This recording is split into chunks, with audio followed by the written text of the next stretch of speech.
नमस्कार। बीए प्रथम वर्ष की ऑनलाइन क्लास में आपका स्वागत है। हिंदी साहित्य के प्रथम प्रश्न पत्र के अंतर्गत आज की चर्चा का विषय है हिंदी साहित्य का इतिहास।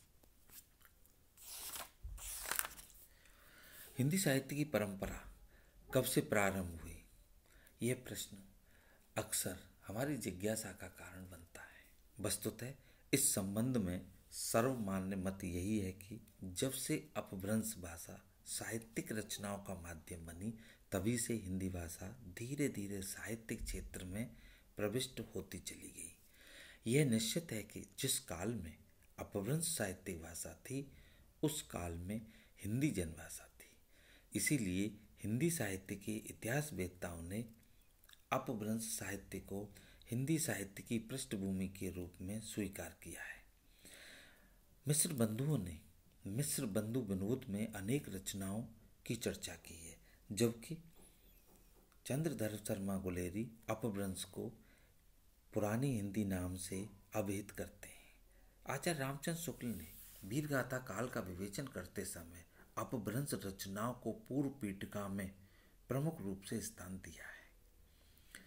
आचार्य हजारी प्रसाद द्विवेदी ने लिखा है कि हेमचंद्राचार्य ने दो प्रकार की अपभ्रंश भाषाओं की चर्चा की है। नंबर 1, परिनिष्ठित अपभ्रंश। परिनिष्ठित अपभ्रंश जिसका व्याकरण उन्होंने स्वयं लिखा है। नंबर 2, ग्राम्य अपभ्रंश। ग्राम्य अपभ्रंश जिसका स्वरूप व्याकरण के नियमों से मुक्त, सतत विकासमान और एक जनभाषा का था। अपभ्रंश के इसी स्वरूप में बौद्धों के पद, दोहा और प्राकृत पेंगलम थे। पद और संदेश रासक आदि रचनाएं लिखी गई थी। वस्तुतः अपभ्रंश के इसी स्वरूप से जनभाषा हिंदी का विकास हुआ, जो आगे चलकर साहित्यिक भाषा के रूप में प्रतिष्ठित हुई। हिंदी भाषा का प्रारंभ के बाद में हम ये देखते हैं कि हिंदी साहित्य का प्रारंभ किस रूप में हुआ।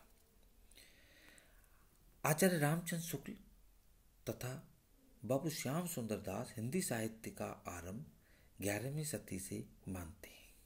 अर्थात आचार्य शुक्ल और श्याम सुंदर दास जी हिंदी साहित्य का प्रारंभ 11वीं शताब्दी से मानते हैं, ऐसा माना जाता है। वस्तुतः आचार्य शुक्ल के अनुसार हिंदी साहित्य का साहित्यिक भाषा में प्रतिष्ठित होना अथवा हिंदी साहित्य का बनना राजा भोज के समय अर्थात संवत 1050 से के आसपास से प्रारंभ हुआ, जब अपभ्रंश भाषा काव्य के लिए रूढ़ हो चली थी। डॉक्टर रामकुमार वर्मा तथा राहुल सांकृत्यायन हिंदी साहित्य का आरंभ क्रमशः 8वीं शताब्दी तथा 7वीं शताब्दी से मानते हैं। इन लोगों में अपभ्रंश की रचनाओं में हिंदी का आरंभिक रूप स्वीकार किया है, किंतु बाबू गुलाब राय, आचार्य हजारी प्रसाद द्विवेदी, आचार्य विश्वनाथ प्रसाद मिश्र आदि विद्वान स्वीकार करते हैं कि हिंदी साहित्य की परंपरा का आरंभ 11वीं शताब्दी से ही हुआ।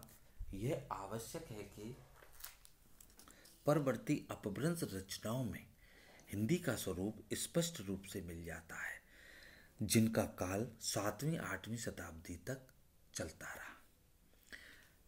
हिंदी साहित्य के इतिहास का काल विभाजन। हिंदी साहित्य के इतिहास का काल विभाजन पर विचार करते समय आचार्य रामचंद्र शुक्ल ने लिखा है कि प्रत्येक काल का एक सामान्य लक्षण निर्धारित किया जा सकता है। किसी एक ढंग की रचना की प्रचुरता से अभिप्राय यह है कि शेष दूसरे ढंग की रचनाओं में से चाहे किसी एक ढंग की रचना को लें, वह परिमाण प्रथम के बराबर न हो। दूसरी बात है ग्रंथों की प्रसिद्धि। किसी काल के भीतर एक ही ढंग के बहुत अधिक ग्रंथ लिखे गए हों, उस तरीके की रचनाएं उस काल के लक्षण के अंतर्गत मानी जाएंगी। प्रसिद्धि भी किसी काल की लोक प्रवृत्ति की प्रतिध्वनि है।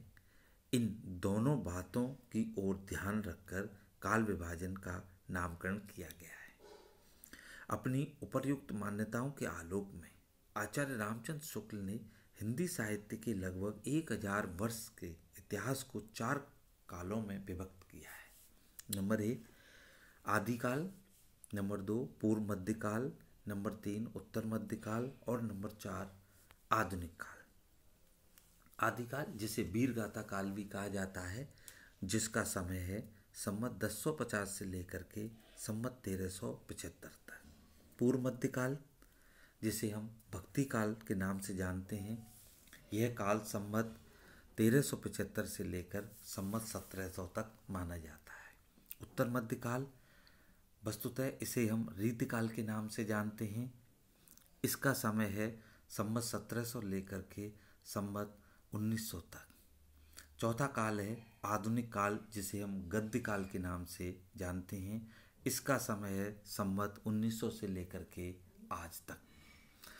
आचार्य रामचंद्र शुक्ल के परवर्ती साहित्यकारों ने शुक्ल जी द्वारा प्रतिपादित उपर्युक्त मानदंडों को स्वीकार करते हुए काल विभाजन किया है। बाबू श्याम सुंदर दास, राहुल सांकृत्यायन, डॉक्टर हजारी प्रसाद द्विवेदी, डॉक्टर राम कुमार वर्मा, पंडित कृष्ण शंकर शुक्ल, आचार्य विश्वनाथ मिश्र इत्यादि ने आचार्य रामचंद्र शुक्ल द्वारा किए गए काल विभाजन को ही सर्वमान्य स्वीकार किया है।